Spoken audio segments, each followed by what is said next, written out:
అందరికీ నమస్కారం అండి. శైలజ వినిపించే కథల ఛానల్కు స్వాగతం. ఈరోజు మనం జొన్నలగడ్డ మార్కండేయులు గారు రచించిన వరప్రసాదులు అనే కథను విందాం. ఈ కథ 1996 డిసెంబర్ చందమామలో ప్రచురింపబడింది. కామనగరువు అనే గ్రామంలో కామశాస్త్రి అనే పురోహితుడు ఉండేవాడు. ఆయనకు 2 కుమార్తెలు. అయినా పున్నామ నరకం దాటించేందుకు మగపిల్లవాడు లేడని బాధపడుతూ ఉండేవాడు. ఇలా ఉండగా కోదాడ అనే గ్రామం నుంచి కామనగరు గ్రామంలో ఎవరింట్లోనో పెళ్లి చేయించడానికి వచ్చిన చిట్టిపంతులు అనే పురోహితుడు కామశాస్త్రి ఇంట్లో బస చేశాడు. కామశాస్త్రి తనకు మగ సంతానం లేదని ఆ సంగతి ఆయనకు చెప్పుకొని బాధపడ్డాడు. అప్పుడు చిట్టిపంతులు, మా గ్రామంలో నాంచారమ్మ అనే గ్రామదేవత ఉన్నది.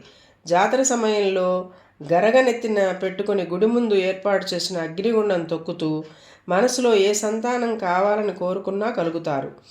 విశేషం ఏమంటే జాతి భేదాలు లేకుండా నిజమైన భక్తితో ముందు గుడి పూజారి అనుమతి మాత్రం పొందాలి.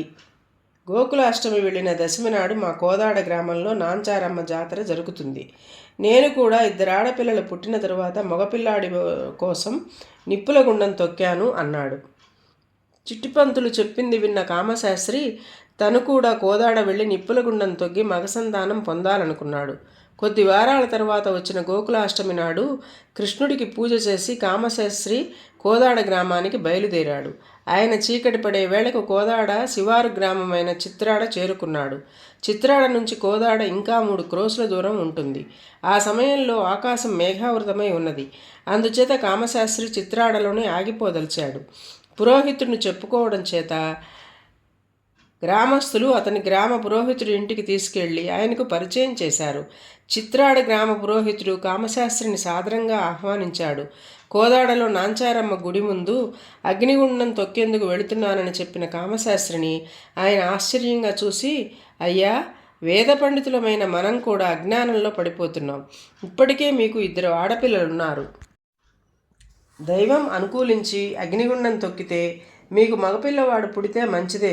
ఒకవేళ ఆడపిల్ల పుడితే 3కి పెళ్లి పేరంటాలు చేసే ఆదాయం మీకు పౌరోహిత్యం మీద సంపాదించగలరా అని అడిగాడు. నారు పోసినవాడు నీరు పొయ్యక మానడు. అన్నింటికీ ఆ భగవంతుడే ఉన్నాడు. చనిపోయిన తర్వాత పితృలోకంలో సుఖంగా జీవించేందుకు ఇంత పిండం వేసే కొడుకు పుడితే అదే చాలు అన్నాడు కామశాస్త్రి. చిత్రాడ పురోహితుడు నవ్వి ఊరుకున్నాడు. ఇంతలో లోపల నుంచి భోజనాలకు పిలుపు వచ్చింది. 2 పీటల మీద కూర్చున్నారు. చిత్రాడ పురోహితుడి కూతురు రమాదేవి వడ్డిస్తున్నది. పరుషం పట్టి కామశాస్త్రి పురోహితుడిని, మీకెందరు పిల్లలు అని అడిగాడు. రమాదేవి కల్పించుకుని, అయ్యా, మా నాన్నకు నేనొక్కరితోనే కూతుర్ని. నాకొక అన్న ఉండేవాడు. పున్నామ నరకం దాటిస్తాడని నిప్పులగుండం తొక్కి మా నాన్న మా అన్నను కన్నాడు. కానీ 20 ఏళ్ల వయసులోనే మా అన్నకు 100 ఏళ్ళు నిండిపోయాయి. మా అన్న పోయాడన్న బెంగతో మా అమ్మ కూడా కాలం చేసింది. పౌరోహిత్యం తప్ప మా నాన్నకు ఇంకే ఆధారమూ లేదు. ఒక కుర్రవాడిని చేరదీసి తను చేసే పౌరోహిత్యం పనులలో తను బాధ్యత తీసుకుని నన్నిచ్చి పెళ్లి చేశాడు. మా వారు పక్క గ్రామంలో పెళ్లి చేయించడానికి వెళ్ళారు. పున్నామ నరకం దాటించడానికి మా నాన్నకి ఇప్పుడు అల్లుడే కొడుకు అన్నది. ఈ మాటలు కామశాస్త్రికి ఎంతో జాలి కలిగించాయి.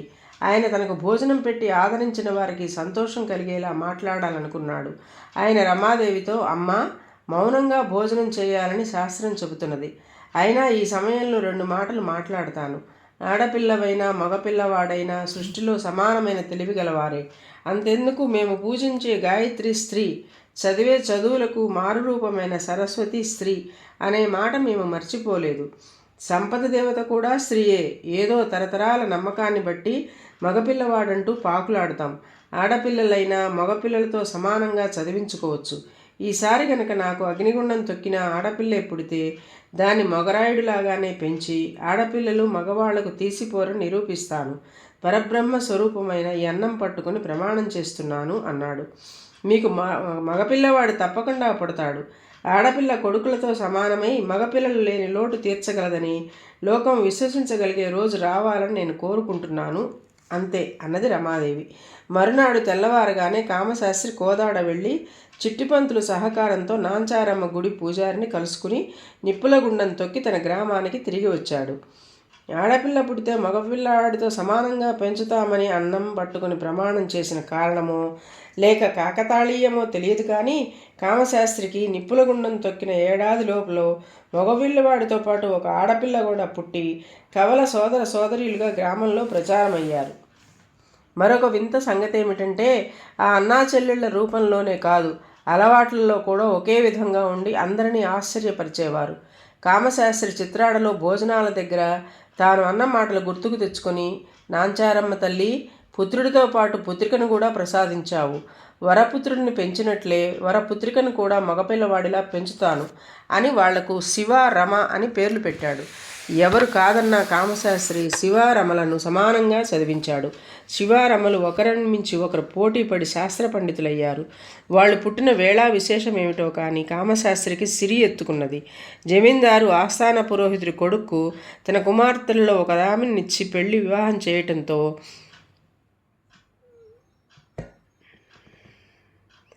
జమీందారు ఆస్థాన పురోహితుడి కొడుకు తన కుమార్తెలలో ఒక ఆమెనిచ్చి వివాహం చేయడంతో ఆయన స్థితిగతులు పూర్తిగా మారిపోయాయి. రెండో కుమార్తెకు కూడా సులభంగా పెళ్లి చేశాడు. ఇప్పుడు శివ, రమ యుక్త వయస్సులో ఉన్నారు. జమీందారు ఆస్థాన పురోహితుడి కొడుక్కి తన కుమార్తెలలో ఒక ఆమెనిచ్చి వివాహం చేయడంతో ఆయన స్థితిగతులు పూర్తిగా మారిపోయాయి. రెండవ కుమార్తెకు కూడా సులభంగా పెళ్లి చేశాడు. ఇప్పుడు శివ, రమ యుక్త వయసులో ఉన్నారు. వాళ్ళిద్దరికీ కూడా మంచి సంబంధాలు చేయాలనుకుంటున్నాడు కామశాస్త్రి. అయితే శివ, రమలు తమ పాండిత్యంలో నలుగురిని ఆకట్టుకుంటూ కవల జంట కవులుగా ప్రచారం అవ్వసాగారు. ఆశువుగా పద్యాలు చెప్పి వాళ్ళు జమీందారు మెప్పును పొంది కవులను కూడా పరచసాగారు.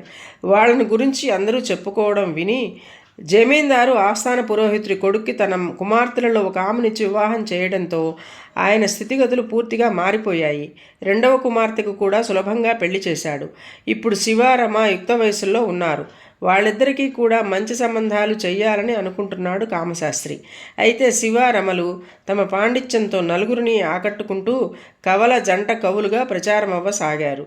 ఆశువుగా పద్యాలు చెప్పి వాళ్ళు జమీందారు మెప్పు పొందిన కవులను కూడా ఆశ్చర్యపరచసాగారు.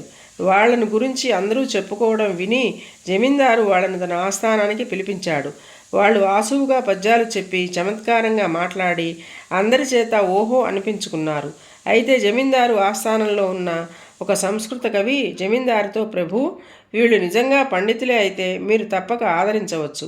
వీళ్ళ సంస్కృత పాండిత్యం ఏ పాటితో పరీక్షించే అవకాశం నాకు ఇవ్వండి. మార, నర, పూర, జార, పర, హార అనే పదాలతో పద్యం చెప్పమనండి. అంతేకాని దుస్సంగాత్ మహాతా కిం భవతి అంటే చెడ్డవారితో కలియడం వలన మా వంటి మహాకవులకు మేలేం కలుగుతుంది అంటూ గర్వంగా మాట్లాడాడు. వెంటనే రమా, శివ, అయ్యా, మేం మీతో సరితూగలేం. వరప్రసాదులమైన మేము స్త్రీ పురుషులిద్దరూ సమాన శక్తివంతులే అని చాటి చెప్పడానికి కవిత్వం చెబుతున్నాము తప్ప ఎవరితోనూ పోటీ పడదలుచుకోలేదు. మీకు నమస్కారం చేసి మేం చెప్పే సమాధానం మాన పూజాపహార అని మాత్రమే అన్నాడు. సంస్కృత కవి సిగ్గుతో తలదించుకొని జమీందారుతో మాన అంటే గౌరవము, పూజ అంటే సత్కారము, అపహార అంటే తపము అని అర్థము.